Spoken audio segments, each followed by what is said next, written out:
Sawa eno bajja kwagala nze ngende nzimbe ennyumba y'ekijje wawe yabalema okuzimba bajjajja baba taata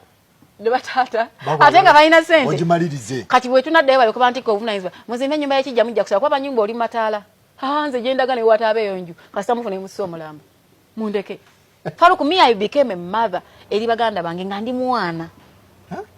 nga nange neetaaga maama ndabirire naye nga ate nange nabe ndabirira okitegeera kati sawa eno oveeyo ngambe mbu family entegerere kiba tekisoboka Faruku abaana bawala bangi bakoze ensobi bazadde bafunye embuto ku nguudo okwo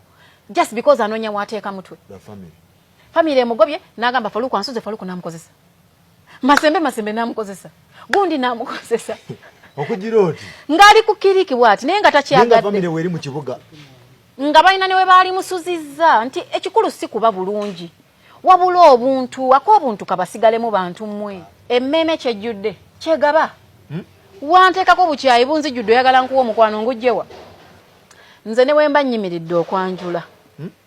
nga nnyanjula abantu abalina bye bakoze mu bulamu bwange muganda wa taata wange ne bw'abaamu muwa nnyo ekitiibwa nti simunyega naye bino ebyokwagala tufuuke bamalayika ku nsi nga mwe mwatubeerera basitaani kuki nze bwe nfuukira sitaani nga nkugulira geena yange ng'ogiwulira